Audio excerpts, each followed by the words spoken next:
You meditate. You journal. You do breathwork. You read self-help books. And you tell yourself you're healing. But Rumi would ask you one question that changes everything. Are you actually healing?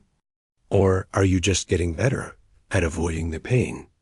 Because there's a difference between transformation and distraction, between processing your wounds and just managing them, between healing and numbing. And most people spend their entire lives in the second category, calling it the first. Let's be honest about what you're doing. You wake up. You meditate for 20 minutes. You set your intentions. You practice gratitude. You move through your day with mindfulness. And when the pain comes up, when the wound starts to surface, you have tools now. You breathe through it. You observe it without judgment. You remind yourself that you're safe. And the pain subsides. You get through another day. And you call this healing. But what if it's not? What if all you're doing is becoming more skilled at keeping the pain at bay? What if your spiritual practice isn't transforming you? It's just making you more functional in your dysfunction. Rumi understood something that modern self-help doesn't want to admit. Most of what we call healing is actually just sophisticated avoidance. It's learning to live with the wound instead of removing it. It's building a life around the pain instead of moving through it. It's creating routines and practices that help us not feel what we're afraid to feel. And the worst part is we convince ourselves this is progress. We look at our meditation streak, our therapy appointments, our reading list, our personal development investments, and we think we're doing the work. But the work isn't about having tools. The work is about using them to actually confront what you're avoiding. Here's the test. Take away all your practices for 1 week. No meditation. No journaling. No breathing exercises. No podcasts. No books. Just you and your raw, unmanaged reality. What happens? Do you feel the same peace you cultivated? Do you maintain the same equilibrium? Or does everything you've been avoiding come flooding back? If the answer is the second one, you're not healing. You're managing. And there's a massive difference. Healing means the wound closes. Managing means you've learned to live with an open wound without bleeding everywhere. And most people choose managing because it feels safer. Because actual healing requires something terrifying. It requires feeling the pain you've been avoiding, not observing it from a distance, not breathing through it, not reframing it, but actually feeling it, sitting in it, letting it move through you without trying to make it stop. And that's the part nobody wants to do. So instead, we collect practices that help us not feel it while convincing ourselves we're addressing it. Rumi called this the difference between medicine and distraction. Medicine heals. It might hurt while it works, but it removes the disease. Distraction just helps you forget the disease is there. And if you're honest with yourself, most of your healing practices are distraction. They make you feel better temporarily. They give you a sense of doing something. They create the appearance of progress. But when you strip them away, the pain is exactly where you left it, untouched, unprocessed, just temporarily. Forgotten. Think about how you use meditation. Are you using it to be present with what's actually there? Or are you using it to create a peaceful state that helps you avoid what's actually there? Are you sitting with your pain or sitting away from your pain? Because meditation can be either medicine or numbing, depending on how you use it. If you're meditating to feel peace, you're numbing. If you're meditating to feel everything, including the things that aren't peaceful, you're healing. And most people are doing the first while calling it the second. The same goes for therapy. You can go to therapy every week for 10 years and never actually heal. You can talk about your trauma, analyze it, understand where it came from, identify all your patterns, and still carry the same wound. Because understanding is not healing. Insight is not transformation. Talking about the pain is not the same as feeling the pain. And if your therapy sessions are places where you discuss your issues from a safe intellectual distance, you're not healing. You're just becoming very articulate about your wounds. Rumi would tell you that healing is not comfortable. It's not peaceful. It's not something you can do while maintaining your composure. Healing is breaking. It's the moment when all your defenses fail and you finally feel what you've been running from. It's crying so hard you can't breathe. It's rage that terrifies you. It's grief that feels like it will swallow you whole. It's the moment you stop managing and start surrendering.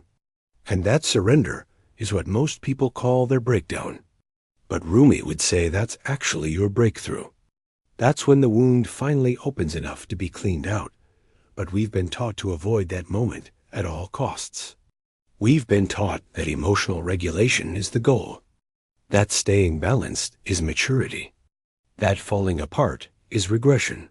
So we develop increasingly sophisticated ways to stay in control. We call it self-care. We call it emotional intelligence. We call it healing. But what we're actually doing is perfecting our numbing strategies. We're getting better at keeping ourselves together and calling that growth. Here's what real healing looks like. It looks like mess. It looks like periods where you're less functional, not more. It looks like old wounds reopening because they were never actually closed, just covered. It looks like behaviors and feelings you thought you'd moved past coming back stronger than before. Because they weren't moved past. They were moved around. And now they're demanding to be actually felt, actually processed, actually released. Not managed, released. And this is where most people quit. Because when the pain comes back after months or years of spiritual practice, they think they've failed. They think all their work was for nothing. They double down on their practices. Meditate more. Journal more. Read more books. Try new techniques. Anything to get back to that sense of having it together. But what they don't realize is that the return of the pain isn't failure. It's progress. It's the wound finally feeling safe enough to surface. It's your system finally trusting that you're ready to actually deal with it, instead of just manage it. Rumi said that the wound is the place where the light enters you. But you have to let it be a wound first. You have to stop covering it with spiritual band-aids. Stop decorating it with positive affirmations. Stop drowning it in gratitude practices and meditation sessions. Those things have their place, but not as shields, not as ways to avoid feeling what needs to be felt. They're meant to support you while you do the real work. But they're not the real work themselves. The real work is this: sitting with the feeling you've been avoiding without trying to change it, fix it, understand it, or transcend it. Just feeling it. Letting it be there. Letting it be as big and as scary and as overwhelming as it actually is. Not managing it. Not breathing it away. Not reframing it. Just being with it. And this sounds simple, but it's the hardest thing you'll ever do. Because everything in you will want to make it stop. Your mind will offer you every tool you've learned. Every technique. Every practice. Every distraction. And you have to say no to all of it. You have to just feel. And here's what happens when you do. The feeling doesn't last forever. It peaks. It moves. It transforms. Not because you did anything to it, but because that's what feelings do when you actually let them be felt. They complete. They process. They integrate. And when they do, they're gone. Not managed. Not controlled. Gone. And in their place is actual peace. Not the temporary peace of a good meditation session, but the permanent peace of a wound that's actually healed, but most people never get. They're because they panic during the feeling. They think it will last forever. They think it will destroy them. So they reach for their tools. They meditate. They breathe. They journal. They call their therapist. They do anything to make it stop. And it does stop, temporarily, but it doesn't complete. It doesn't integrate. It just goes back underground, waiting for the next time you're brave enough to let it surface, waiting for you to finally stop numbing and start healing. This is why Rumi taught that the path to healing runs through the pain, not around it. You can't meditate your way past your trauma. You can't gratitude practice your way out of your grief. You can't breathwork your way through your rage without actually feeling it. All those practices can support the process, but they can't replace the process. And when you use them to replace the process, you turn them into numbing agents, into sophisticated forms of avoidance that look like healing, but function like denial. So how do you know if you're healing or numbing? Ask yourself this. Are you more comfortable with your pain or less? If your answer is more comfortable, you're numbing. Because healing doesn't make you comfortable with pain. Healing removes the pain. It might take time. It might be messy. But the trajectory is toward less pain, not better management of pain. If after years of practice, you're still carrying the same wounds, just with better coping mechanisms, you're not healing. You're coping. And there's a difference. Another test. Can you talk about your pain without emotional charge? If you can tell your trauma story like you're reciting a grocery list, you haven't healed it. You've dissociated from it.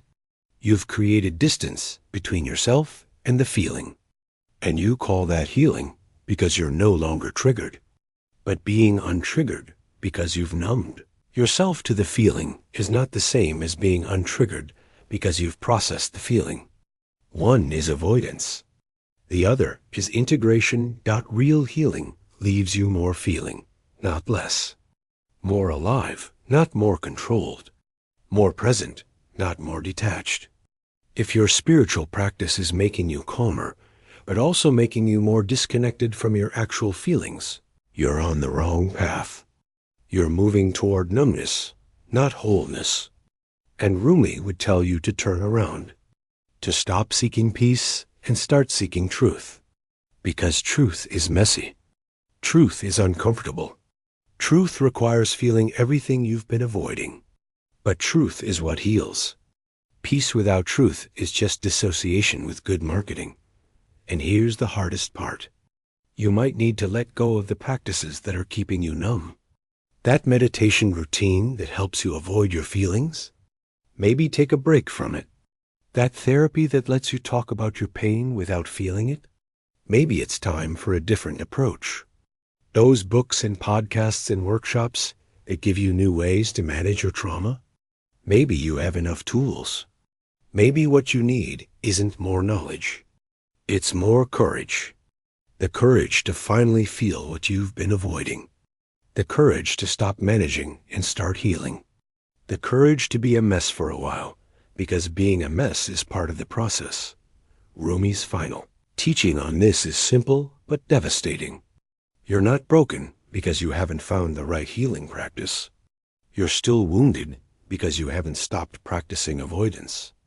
And until you're willing to feel everything you've been running from, no practice will heal you. They'll just make you better at running, more sophisticated in your avoidance, more skilled at numbing. But the wound will remain, waiting, patient, ready for the moment you finally stop running and turn around to face it. That moment is available right now. Not after one more course. Not after you find the right therapist. Not after you finish the next book. Right now. The pain you're avoiding is already there. It's been there the whole time. All your practices haven't removed it. They've just helped you not feel it. So maybe it's time to stop practicing and start feeling. To stop managing and start healing. To stop numbing and start transforming. It won't be comfortable. It won't be peaceful. But it will be real. And real is what heals.